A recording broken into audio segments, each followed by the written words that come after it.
Good morning. Welcome to Door County Outdoors on WDOR. The spring fishing opener. We'll talk with DNR Conservation Warden Kratcha. He'll get top billing today over Tim Dewittiak and Mike Remplis from FishDoorCountyTV.com. We're brought to you each and every Saturday morning by the Neighborhood Pub and Grill, 14th at Egg Harbor Road, Sturgeon Bay. We'll talk to the guys after this on WDOR.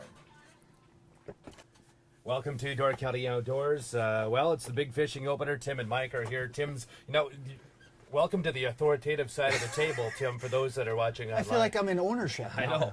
So, but we'll talk fishing with you guys in a little bit. But we brought in DNR Conservation Warden Kratcha for the show this week because it's the big opener. This is it. Yeah. It's an exciting time of the year for the rest of the state, it's really exciting. But this area, it's not, we already have open season on walleye and a lot of fish species are already open, but for most of the state, when their game fish season's open, it's a big to-do. Is the big thing bass? Is that what, for here? Correct. Bass fishing and the walleye bag limit goes up, so it's going to be exciting. And there are a handful of people that do keep bass, so they do enjoy that this time of year to keep a couple of fish. All right. So what's new with the DNR?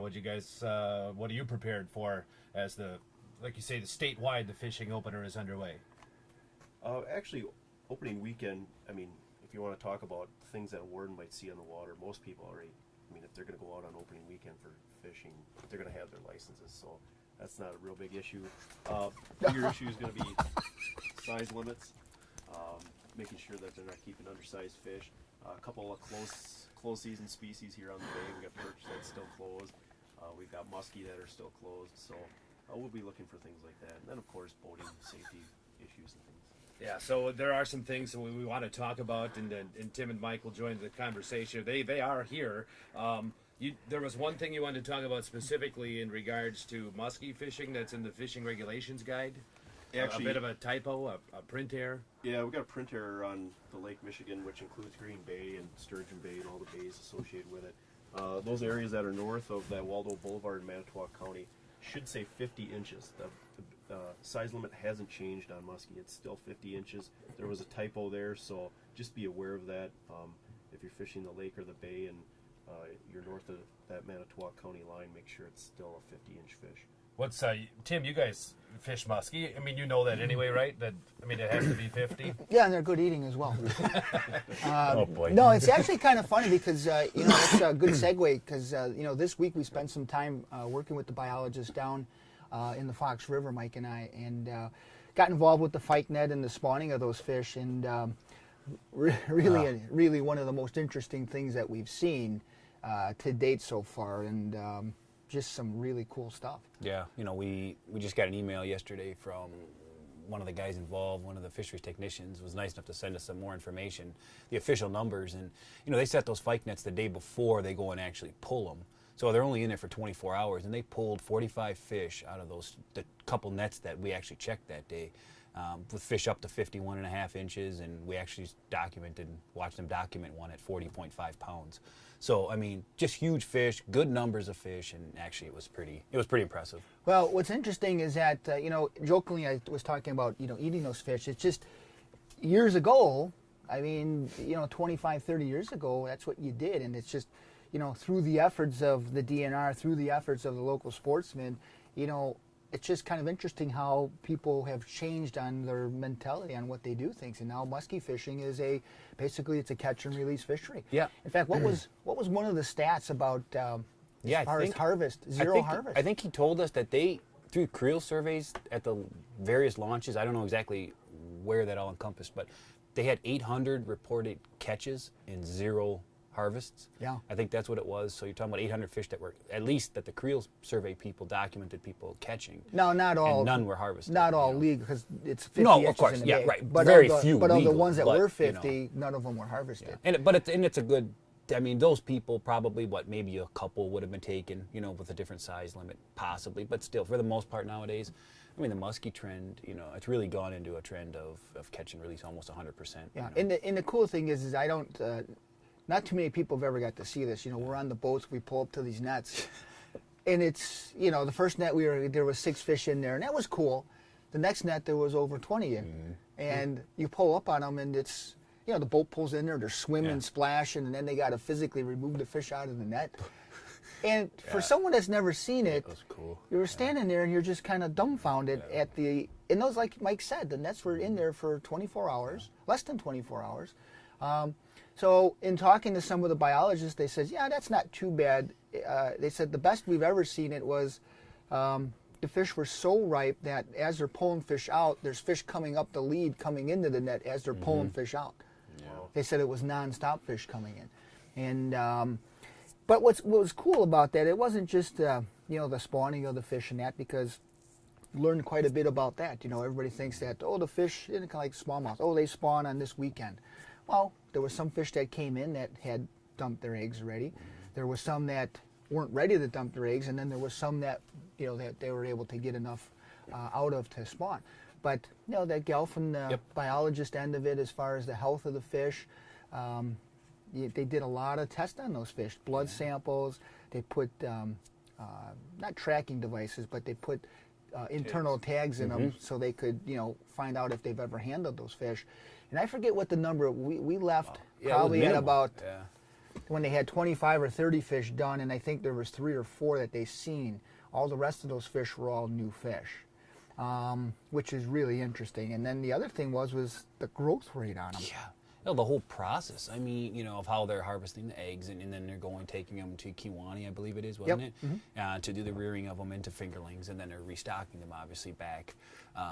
You know, and that strain of muskies, if you've, you know, that Great Lakes strain is just a cool looking fish. I mean, it really is. It's just the markings on it. And that kind of, and Chris and I talked about that a little bit earlier before we went on the air here. And, you know, Chris, we were talking about, like, making sure people know, you know, the difference between the different species of fish, because sometimes there is some confusion with that Great Lakes strain. If you're not a real avid fisherman, comparing it to a pike, and, you know, we had mentioned a couple situations over, you know. Yeah, there was a recent incident. Just make sure that people know what they're, identify the fish that they're catching, because you see a fish and the spotted, Great Lakes spotted muskie has spots and pike have spots. Exactly. And to somebody that doesn't fish a lot, I could see where maybe that mistake could happen, but that's your job as a fisherman to know what you have. And, you know, the muskie has dark spots on a light background. The pike's got light spots on a dark background.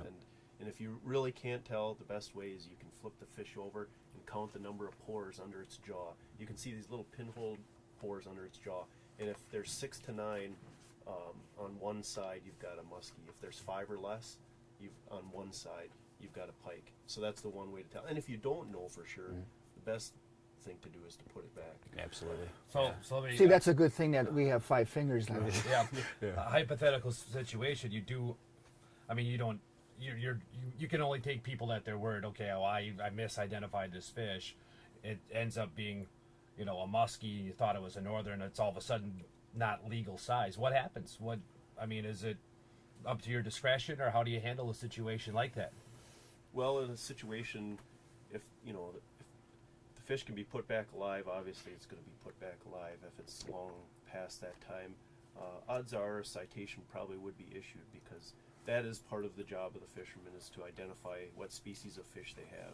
Because, you know, muskie, the Great Lakes spotted muskie, it's, you know, as you guys film there, that it's a species that's native to the lake and the bay, and we're trying to bring that species back, and it could really undermine our efforts if people aren't, you know, sure of what they're catching. So make sure, and if you're not sure, put it back. Take a picture, and if you want to, I mean, verify it later. The way it is now, right? I mean, you know, it used to be you save a trophy fish, you want to mount it, put it on your wall, but you don't have to have the fish anymore to do that, right? No. You can kind of do it with just a picture. No, in fact, what's funny is that all the taxidermists that do all the reproductions, you know, because basically a reproduction is a cast of an original fish. I mean, that's how they basically do them.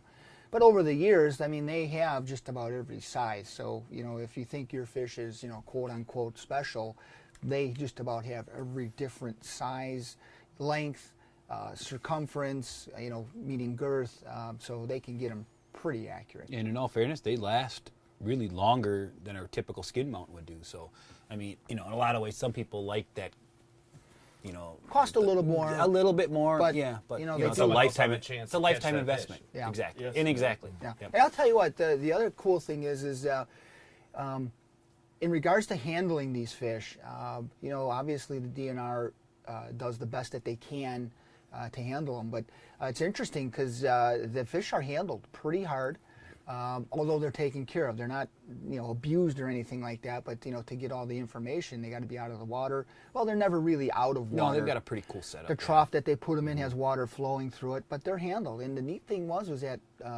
we didn't see any. Oh, not even close. Yeah, we didn't see any dead fish. Yeah, none. None. Actually, there was none. And so what happens is when they're done, they put them in a holding pen, and then they release them. And that's always the interesting thing because, here I was trying to jig at the end of the dock, so I could have gotten probably 2 citations. But I figured I was working with the DNR. So I didn't have a license either. So. Yeah. And we've got footage of everything, so if you I need had my Chris, just let me know. DNR hat on though. Yeah. So, but definitely a cool thing. Like the brown trout and all the other stuff we're going to be doing with the DNR filming.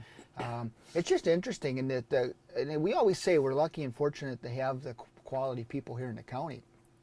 But when you start seeing all the other people in all the other counties and across the state, Madison, we have some of the best people that there are in this business. Between the biologists, the tech guys, the enforcement agency, and we're fortunate. And we should all be thankful. I mean, we really should, because they're doing the best job that they can and providing a great fishery for us and trying to keep us safe as well.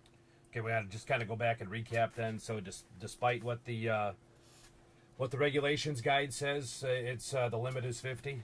50 inches on Lake Michigan in the bay for muskie. And reminder, we're talking about catching muskie. That season does not open until May 26th, so it is closed on the bay Mother's Day until that time. So just keep that in mind, along with the other fish that's still closed. Perch is closed until May 20th. That season doesn't open on the bay until May 20th.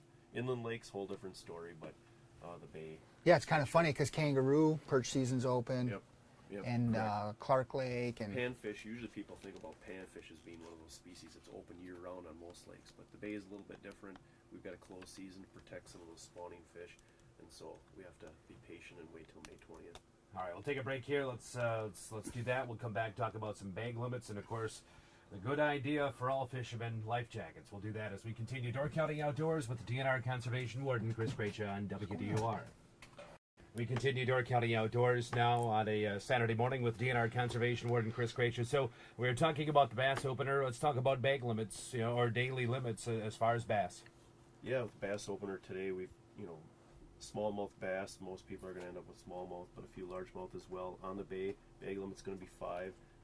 Just a reminder, if you are fishing up around the islands in Washington, the township of Washington Island, those islands up there, what do we got? Detroit, Plum Rock, and Pilot. Yeah. Pilot Island. Those islands there, the bass season does not open until I think it's July 16th or something like that, and the bag limit is, I think it's still 5, but the minimum is only 12. It's a little bit different than the rest of the state and the rest of the bay, but a reminder, if you do want to bass fish up around those islands, you have to be patient and wait till midsummer. And I think the purpose of that is because some of those fish are spawning quite late in that colder northern water. So so spend your time farther south if you want to fish bass. In terms of what's open, and it's, I think we're going to put in a rule or a pamphlet recommendation change for page 10 on the fishing regs, because I get a lot of calls this time of year about whether or not bass is open on the bay, and because they look at the map, and that map is actually just for inland waters. There is a little sentence there at the end that says if you want to know what the bass regulations are for Lake Michigan, Green Bay, and their tributaries, go to the pages in the back of the book. But like a lot of people, you don't read that last sentence, you just look at the graphic and it says, well, it's confusing, I can't tell whether it's open or not. So make sure you go to the back of the book and look at the pages there. And bass does open, of course, on May 5th here today on the bay. So yeah, and that's what most people are looking forward to. But then again, the walleyes go back up to 5 fish a day. So yeah. But for the most part, I think there's a lot of people that are out there catching trophy fish that are catch and release anyway. And even though the bag limit does go up to 5, I think most of those bigger fish are going to get put back. If they get some eater-sized fish, they'll probably keep a few more of those than they obviously could. But You know, that's I think for the most part, those big fish get put back. So, you know, Chris, when you're out doing your patrols, and I would imagine now that the quote-unquote season's open, you'll probably be out more and more. Is there like a common thing that you see all the time that, you know, hey, if people would only do this, they would keep them out of, or is it just a mixed bag of different things? You know, like for instance, life jackets and, you know, all the safety items. Is that a common, you know, thing that people just kind of forget about? Yeah, it's hard to say that there's a real common violation, so to speak. You know, fishing license, you still do get the occasional person that decides that, hey, I'm just going to come and fish for a day. I'd rather not spend the money. But I mean, we have the license availability now. Anybody can buy a one-day license now. There's no reason not to. But that's probably the most common thing. And the other thing, obviously, life jackets. I think most people have the attitude, it'll never happen to me kind of thing. So life jackets are a second thought. You know, they take second to fishing. The excitement's about the fishing. Well, when Mike and I are out fishing, it's not it'll never happen to us. It's when is it going to happen to us? What's going to happen today? Yeah. But you know what you said is true. I mean, the DNR has really done a lot of cool things with the licensing. A lot of different options now for 1 day, 3 days. You know, even for non-residents or residents alike. And then, you know, I just took somebody out the other day who had never fished before, and then they were telling us about the program where, you know, if you're a first-time license buyer, you know, she got a discounted rate. So, I mean, there's a lot of ways of trying to get people into fishing and make it a little bit more accessible. Yeah, they just changed that here in April. If you haven't bought a license in 10 years, you get a reduced rate license, and that's for hunting as well. And then the person that recruits that person actually can get a credit or a point. And if they accumulate 3 points in a year, the next year they can buy they have their choice of licenses. They can get it at a reduced rate. And I just looked the other day, if you get 3 points, the following year, you could buy a patron's license for $105 instead of $160. That's so cool. you can save yourself $60. You got a point already? And, well, I didn't get it, unfortunately. yeah, you'd have to bring in that person's customer ID number, and then the system would keep track of that. But yeah, I mean, even those one-day licenses, if that person really enjoys that, it's $8 for a resident, $10 for a non. And if you want to come back and fish again, you can upgrade that single-day license to an annual license. So there's really no excuse not to have a license anymore. And for what you talked about, okay, someone said, okay, well, I'll only get a fish for a day. But say they want to fish for a day every year for 20 years. How do you manage the resource? Correct. Through license fees, Yes, right? yep, exactly. I mean, how are you going to keep the resource going without And somebody generating money somehow? and how that all comes together is what they were talking about by, doing their filming of what the fisheries crews do. They actually see that's what those license dollars are doing. And when you go out there and say, oh, I don't catch any fish, and there's no fish here. Well, actually, there are fish there. It's a matter of the skill of the fisherman trying to catch those. But, seeing all those muskies there, that's impressive. Anybody would be impressed by that. And it's Well, they're yeah. there. I mean, look at the brown trout. I mean, how many times have we heard that since that show's been, in production at least? And, people always were complaining about, oh, they're not stocking trout anymore because, the trout fishery was difficult, like we documented at times there in the early 2000s. But, I mean, realistically, look at how many fish we saw stocked in the 2 trips that we took with them. And that was just a small part of what they did. 16,000 in the 2 trips, and I think overall they put in 50,000 just in the bay.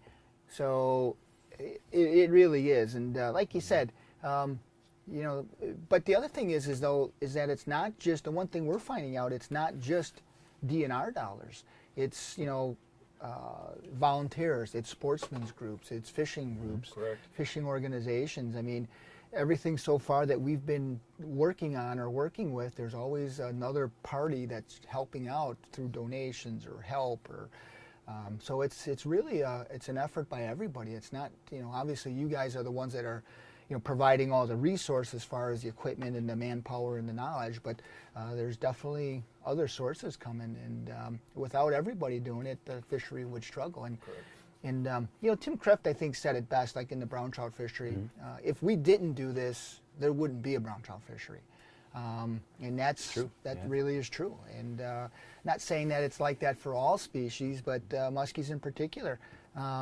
Their history of spawning in the lower bay is not real good. I'm sure there's some that spawn. But without them supplementing the program, you don't have that kind of fishery. I mean, we know what the stockings for the walleye have done, what it's made that fishery in, and that was done by the DNR and also by other organizations. Walleyes for Tomorrow, Used to drop all those eggs in there, and so now we're seeing they're reaping the benefits of some of the work that both agencies have done. And what's interesting to me, though, is like on the smallmouth end of it, nothing's ever been done. It's a natural, put and take, and that fishery just seems to maintain and get better and better and better. And so it's kind of a balancing act. Some species you have to put a lot of time and effort in to try to maintain them. Other species, they're pretty self-sustaining.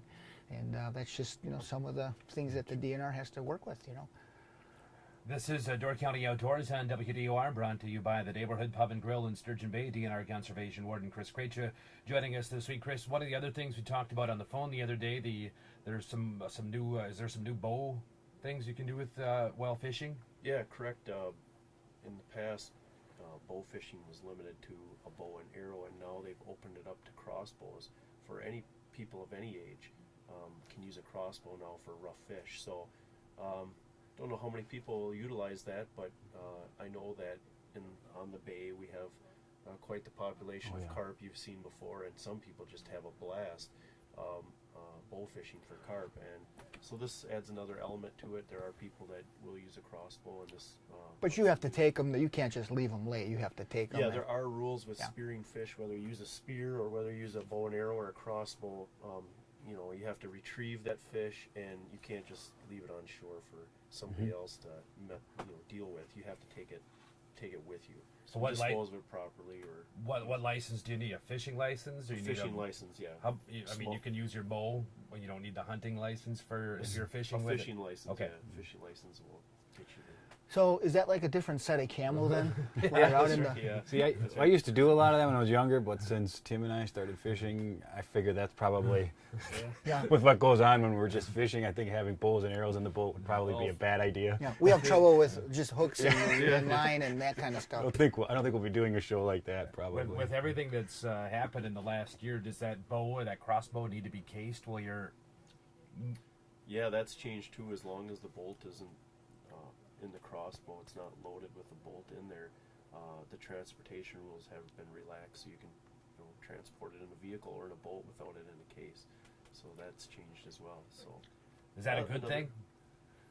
Well, with the bow, I have a different opinion of it when it comes to the hunting side of things, but for purposes of fishing, my rule of thumb is if you can make the equipment that you have safe and make yourself safer, why not do it? And you've invested a lot of money in this crossbow. They're not cheap, and you've tuned it. You don't want to toss it around in the back of your vehicle or in your boat like it's a $2 toy. You want to take care of it. So if a case can do that, why not? And we've kind of said the same thing with hunting as well. Do we see much of that here as far as the bow fishing? Yeah, actually, there's a number of people, and every once in a while, I don't know if they actually hold any tournaments here, but once in a while you'll see some boats. They're like flat bottom boats come into town.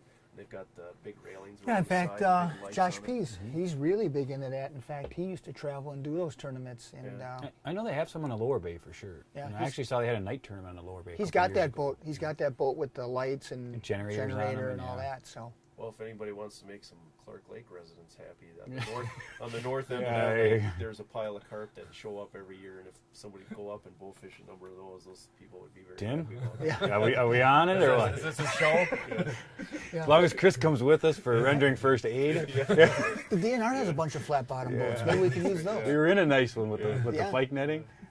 Perfect. Yeah, except the scary thing, that was their electric shock boat. So Well, that make it even easier then. yeah, that was the scary thing. Right away I went and touched one of the electrodes, but good thing the power wasn't on. Tim in a shock boat. Make for good TV. In the last few minutes of the program, let's go back to life jackets. Water temps, they're higher than normal for this time of year, from what I understand. But you can't be in the water for too long. I mean, 50-degree water. Try taking a 50-degree shower sometime. You'll know what's going to happen when you hit that water. It's going to be a shock response, and if you don't have your jacket on, it's already too late to think about putting one on. So you got to have it on, and at a minimum, you got to have it with you. I mean, that's the law. You got to have them with you, unless you're a kid. If you're under the age of 13, you're on these federal waterways here, and the boat's moving. You do have to have that life jacket on, and we'll probably see a mimic of that law for the state, which will apply to all waters, and that'll probably happen pretty soon.